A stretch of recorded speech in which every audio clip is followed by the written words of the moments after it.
Assalamualaikum warahmatullahi wabarakatuh. Perkenalkan, nama saya Lastiana Sutarni dari Prodi HKI 2A. Di sini saya akan mempresentasikan tugas mata kuliah Bahasa Indonesia yang berjudul Kata Tulis Karya Ilmiah yang diampu oleh dosen Ibu Agita Misriani MPD. Organisasi penyajian karya ilmiah. 1. Karya ilmiah.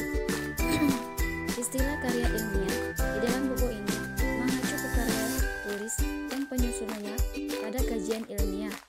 Penyusunan karya semacam itu didahului oleh penelitian pustaka atau penelitian lapangan. Jika dilihat dari panjang pendek uraian serta kedalamannya, karya ilmiah dibedakan atas dua, yaitu 1.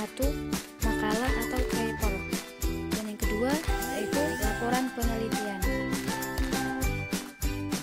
Makalah merupakan penyajian yang bersifat deskriptif atau ekspositoris, namun ada juga makalah yang mengandung uraian yang bersifat argumentatif. Untuk panjang makalah itu sekitar 15 halaman. Laporan penelitian. Laporan penelitian, analisisnya lebih mendalam, serta uraiannya lebih luas dan tuntas. Di dalam bagian pendahuluan, dinyatakan secara eksplisit teori, metode, dan teknik yang digunakan di dalam penelitiannya, juga dinyatakan sistematika penyusunan karya tersebut. Adapun panjang halamannya, itu minimal 40 halaman. Adapun poin kedua yaitu pemilihan topik. Penyusunan karya ilmiah dimulai dengan memilih topik karangan. Banyak orang menganggap bahwa topik sama dengan judul. Sedangkan topik adalah pokok yang akan diberikan atau masalah yang hendak dikemukakan di dalam karya ilmiah. Dan judul adalah nama karya ilmiah. Jadi, topik ditentukan sebelum orang menulis. Sedangkan judul dipikirkan setelah karangan selesai. Pemilihan topik merupakan salah satu faktor yang penting di dalam penyusunan suatu karya ilmiah. Topik yang menarik akan memikat pembaca untuk membaca seluruh isi karya ilmiah. Oleh karena itu, topik sebaiknya sesuai dengan masalah yang akan dikuasai penulis. Poin yang ketiga yaitu penggunaan bahasa. Bahasa yang digunakan di dalam penyampaian hasil pengamatan, percobaan, penelitian, atau telaah pustaka itu adalah ragam bahasa tulis, bukan ragam bahasa lisan. Ragam bahasa tulis di dalam karya ilmiah hendaknya jelas, lugas, dan komunikatif, supaya pembaca dengan mudah dapat memahami isinya. Jelas yang dimaksud di sini ialah bahasa yang digunakan memperlihatkan secara jelas unsur-unsur kalimat seperti objek, predikat, subjek, pelengkap, dan keterangan. Sedangkan lugas yaitu bahasa yang digunakan tidak menimbulkan tafsir ganda. Bentuk dan pilihan kata serta susunan kalimat di dalam karya ilmiah hanya memungkinkan satu pilihan tafsiran, yaitu tafsiran yang sesuai dengan maksud penulisnya. Dan yang terakhir yaitu komunikatif. Komunikatif berarti apa yang ditangkap pembaca dari wacana yang disajikan sama dengan yang dimaksud penulisnya. Wacana dapat menjadi komunikatif jika disajikan secara logis dan bersistem. Bersistem berarti uraian disajikan menunjukkan urutan yang mencerminkan hubungan yang teratur. Hubungan yang masuk akal dan teratur itu tercermin di dalam penggunaan kata penghubung intra kalimat. Seperti ketika, karena, sehingga, supaya, dan lalu.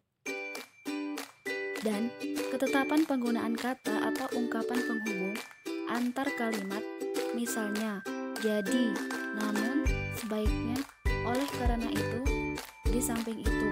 Dan dengan demikian, ejaan yang digunakan ialah ejaan yang resmi, yaitu ejaan bahasa Indonesia yang disempurnakan. Poin yang keempat yaitu sistematika penulisan. Sebuah karya ilmiah memiliki bagian kata pengantar, kecuali makalah, pendahuluan, isi, penutup, dan daftar pustaka. Hal-hal lain yang dianggap perlu disertakan dalam karya ilmiah itu dapat dilampirkan, misalnya korpus data, alat pengumpul data, atau kuesioner atau tes, peta atau gambar.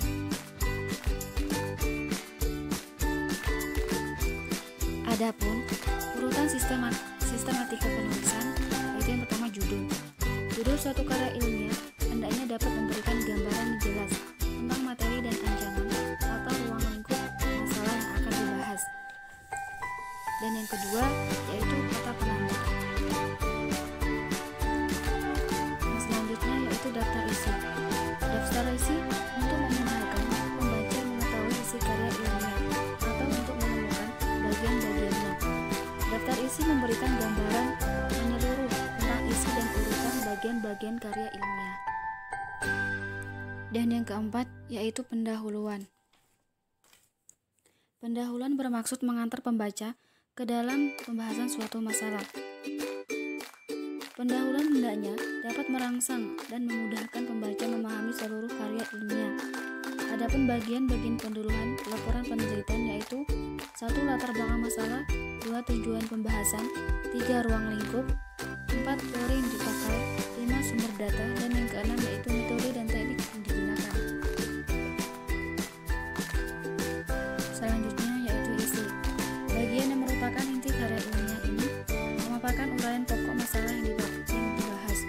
Bagian ini harus menunjukkan kelengkapan, keteatasan, keeksplisitan analisis, dan kesimpulan materi yang dibahas.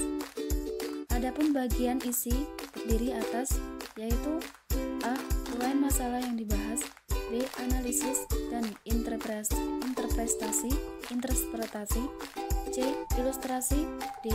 Tabel bagan gambar. Kemudian penutup. Bagian penutup ini berisi kesimpulan dan saran. Yang dikemukakan di dalam kesimpulan ialah pernyataan-pernyataan kesimpulan analisis atau pembahasan yang dilakukan di dalam bab-bab isi.